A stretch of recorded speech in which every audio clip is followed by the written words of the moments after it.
So there's a narrative that's been unchallenged for quite some time about how President Trump is basically a peace candidate or a peace president and is somehow better than the establishment when it comes to American imperialism.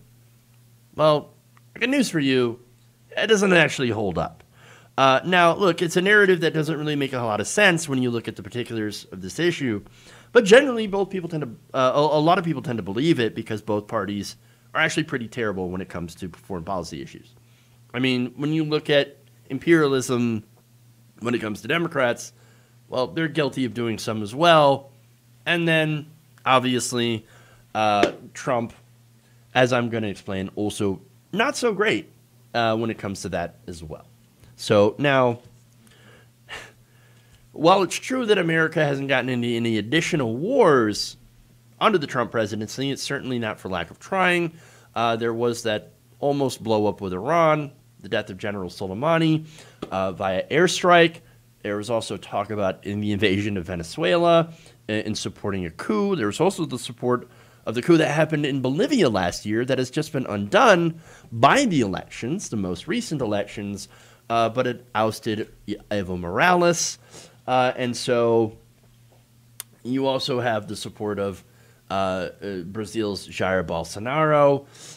And so all these foreign policy things that you would expect from a Republican administration, you, of course, have with Donald Trump, who's a Republican. So he's basically the same as any other administration that is right or even left-leaning. Well, I can't really say left-leaning. In the context of America, I guess. But they're generally centrist establishment.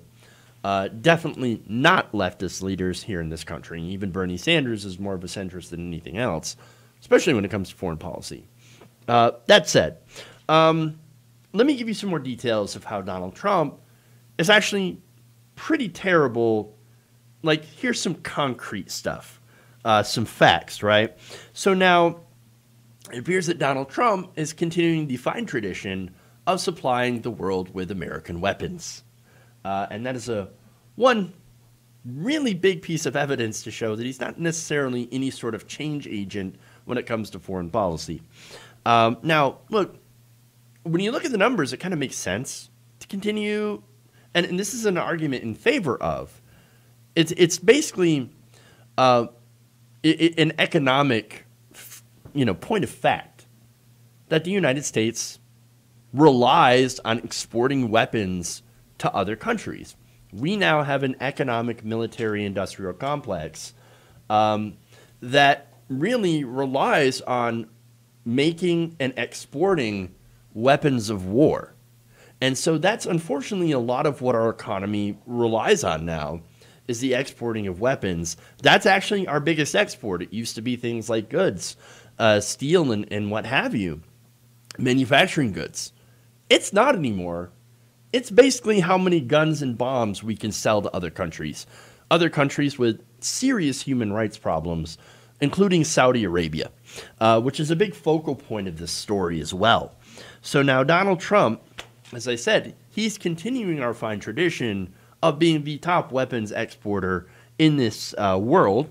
In fact, on March 20th, 2018, and this is where this picture comes from, President Donald Trump sat alongside of Saudi Crown Prince Mohammed bin Salman, who, of course, has been accused of being part of the plot to kill Jamal Khashoggi in the embassy in, I believe it was in Turkey. And so, I mean, this guy, this journalist working for, I believe, the Washington Post, was dismembered.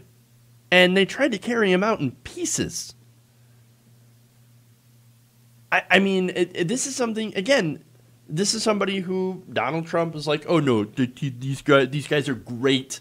In fact, here's what he said. Saudi Arabia has been a great friend, and more importantly, a great purchaser of equipment. But if you look in terms of dollars, $3,533,000,000, $525 million, that's peanuts for you. You should have increased it, saying that I like that you're buying weapons from us, Saudi Arabia, and using them against people in Yemen, but maybe you should buy more because we're more than willing to sell you more of these weapons. It's gross. And again, speaking about Yemen, the Saudis allegedly did a lot of war crimes there. And so they're doing that with U.S. bombs, U.S. weapons, destroying hospitals, bombing civilian buses.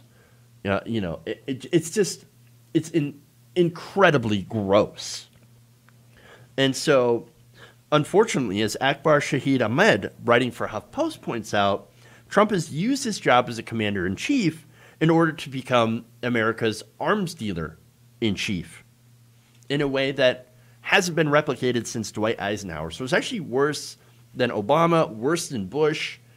President Donald Trump has increased arms sales to other countries. Again, other countries that perpetuate human rights abuses, like Saudi Arabia. And he's like, no, this is great. No, I love doing this. In fact, let's sell them more weapons. Let's sell them more arms. In fact, William Harding, scholar at the Center for International Policy, who tracks the defense industry, says this, quote, Trump is on steroids in terms of promoting arms sales for his own political benefit. And not only has he obviously sold a lot of arms to other countries, but he's also put the industry inside of the government more so than anyone else. For example, Mark Esper, defense secretary, used to work for Raytheon. His predecessor, Pat Shanahan, worked for Boeing. And Trump's first appointee, Jim Mattis, worked for General Dynamics, who, by the way, after Jim Mattis left, well, he got reappointed to his spot on the board. Of all the senior officials serving under Esper, almost half have connections to military contractors, according to the Project on Government Oversight, and is rapidly trying to fill more jobs under the guidance of a former Trump campaign worker, according to Foreign Policy magazine. They prioritized, get this, political reasons and loyalty to Donald Trump in choosing people who would help craft policy, even if Biden wins. That's amazing. So they want to fill this with people loyal to Trump and to the industry, and all to try to increase arms sales to other countries for their own benefit. For example, a former employee for the weapons producer Raytheon used his job at the State Department to advocate for an emergency declaration allowing the Saudis and their partner, the UAE, to buy $8 billion worth of arms, including $2 billion worth of Raytheon products, despite congressional objections. You remember that? Congress, it was literally bipartisan. Congress tried to stop these arms sales to Saudi Arabia, and Trump said, nope, no, we're not going to allow that. We're going to continue to sell them weapons. In fact, that person, that former lobbyist is a man named Charles Faulkner. And he led a unit that urged Secretary of State Mike Pompeo, another person who was in favor of war crimes, to give the kingdom more weapons. Pompeo pushed out Faulkner soon afterwards. And earlier this year, the State Department's Inspector General criticized the process behind the emergency declaration for these arms. Apparently, that was even too corrupt for the administration, for the Secretary of State. But nonetheless, that's what they're trying to do. And besides, Saudi Arabia still got their weapons. They still got their weapons. And by the way, it's not just former lobbyists that are trying to do this.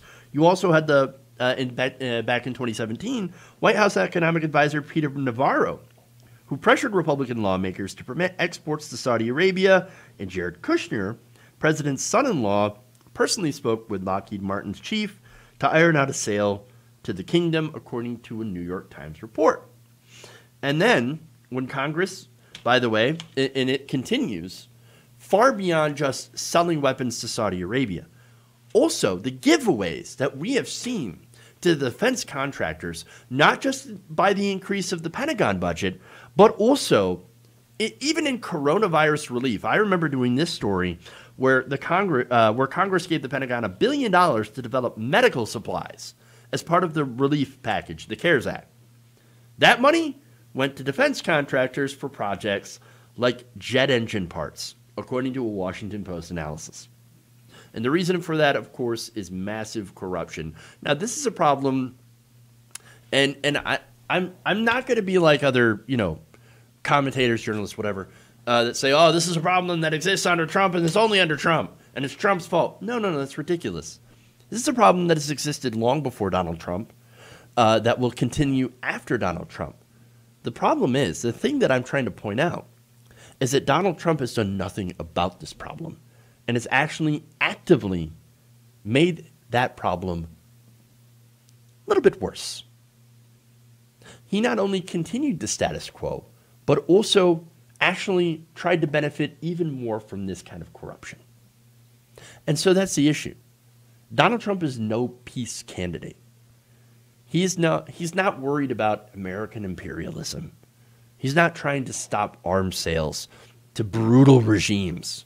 No, he revels in all this stuff because he thinks that maybe it's a personal benefit to him. Maybe he, doesn't care. Or maybe it's a combination of different factors. Point is, I don't really care why he's doing it.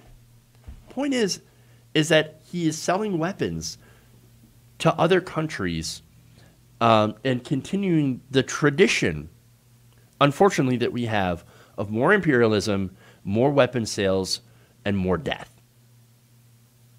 You can't call him an anti-war, pro-peace candidate if he continues to do these things that are objectively anti-peace.